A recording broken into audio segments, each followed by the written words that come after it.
should not be allowed to threaten the world with nuclear weapons. We are leading economically, forging trade pacts to create new markets for our goods, boosting our exports, stands with three proud words: Made in America.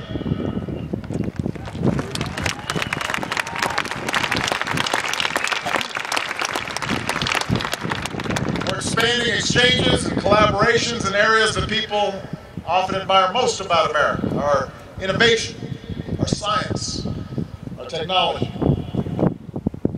We're leading on behalf of human dignity and on behalf of freedom, standing with the people of the Middle East and North Africa as they seek their rights, preventing a massacre in Libya with an international mission in which the United States and our Air Force led from the front.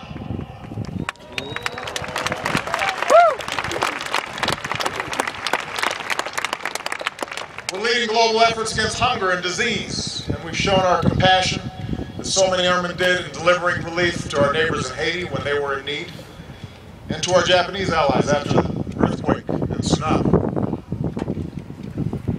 Because of this progress, around the world there is a new feeling about America.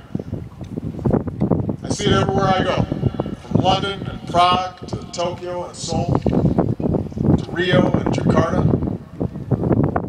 There's a new confidence in our leadership. And when people around the world are asked, which country do you most admire, one nation comes out on top: the United States of America.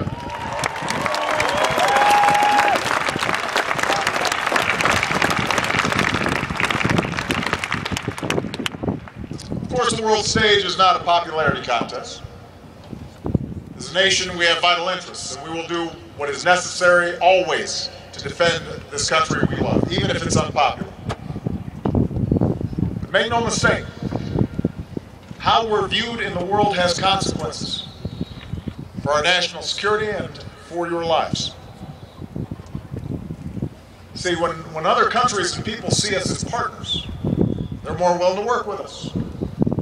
That's why more countries join us in Afghanistan and Libya. That's why nations like Australia are welcoming our forces, who stand side by side with allies and partners in the South Pacific. That's why Uganda and its African neighbors have welcomed our trainers to help defeat a brutal army that slaughters its citizens.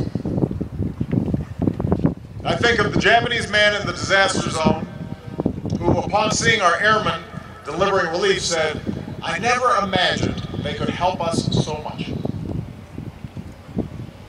I think of the Libyans who protected our airmen when he ejected over their town because they knew America was there to protect them. And in a region where we've seen burning of American flags, I think of all the Libyans who were waving American flags. Today we can say with confidence and pride, the United States is stronger and safer and more respected in the world. Because even as we've done the work of ending these wars, we've laid the foundation for a new era of American leadership.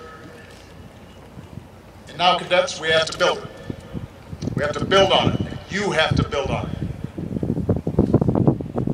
Let's start by putting aside the tired notion that says our influence has waned and that America is in decline. We've heard that talk before.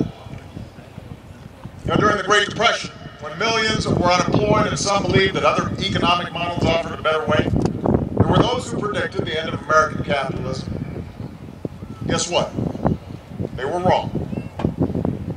We fought our way back. We created the largest middle class in history and the most prosperous economy the world has ever known. After Pearl Harbor, some said the United States has been reduced to a third-rate power. Well, we rallied.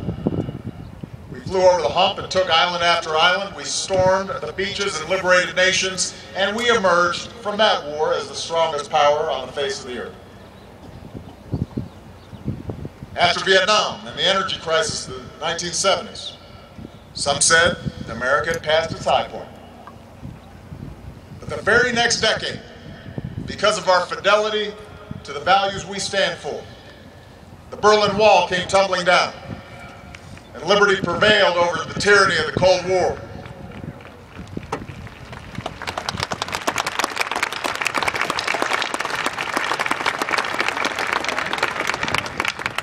As recently as the 1980s, with the rise of Japan and the Asian tigers, there were those who said we had lost our economic edge. But we retooled, we invested in new technologies, we launched an information revolution that changed the world. After all this, you would think folks understand a basic truth. Never bet against the United States of America.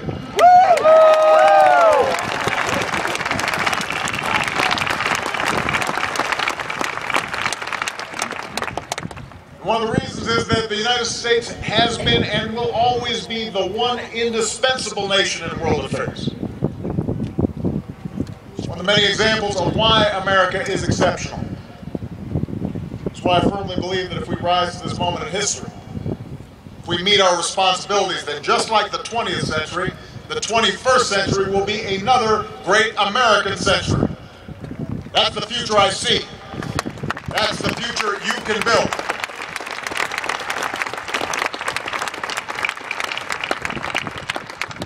I see an American century because we have the resilience to make it through these tough economic times.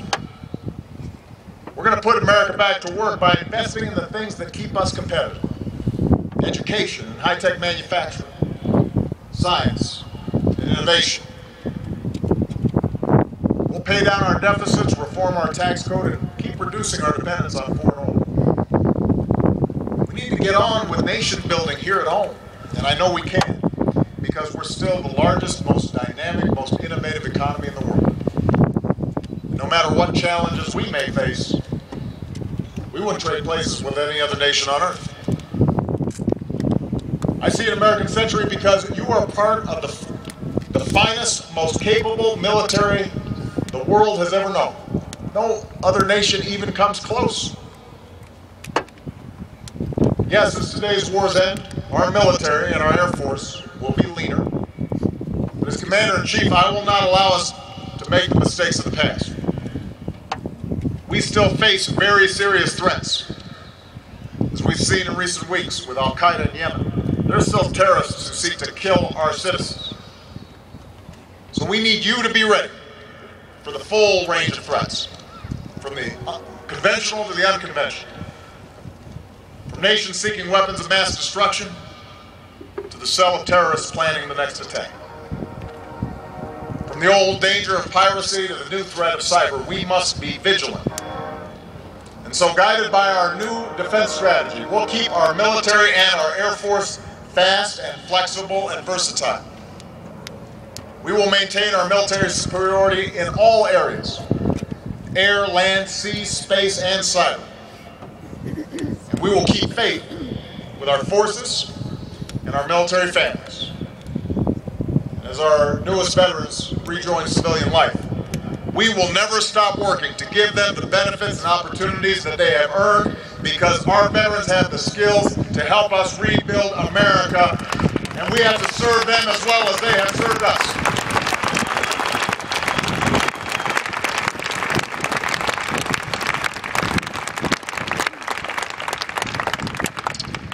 I see an American century because we have the strongest alliances of any nation.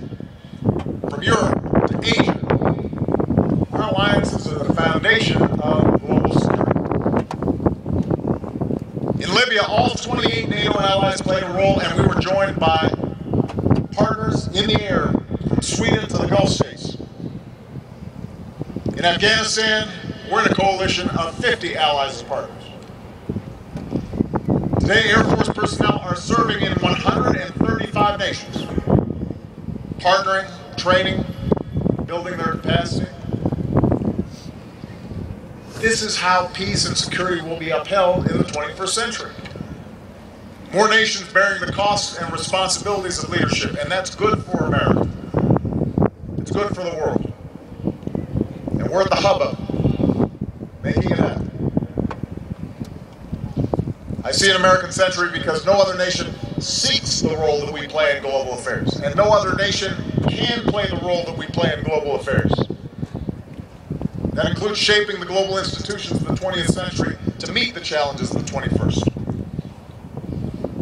As President, I've made it clear the United States does not fear the rise of peaceful, responsible, emerging powers. We welcome them, Because when more nations step up and contribute to peace and security, that doesn't undermine American power.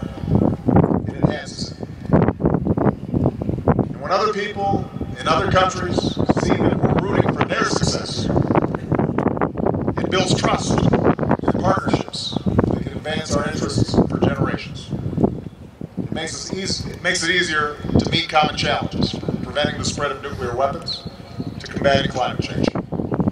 And so we seek an international order where the rights and responsibilities of all nations and peoples are upheld, and where countries thrive by meeting their obligations, and they face consequences when they don't.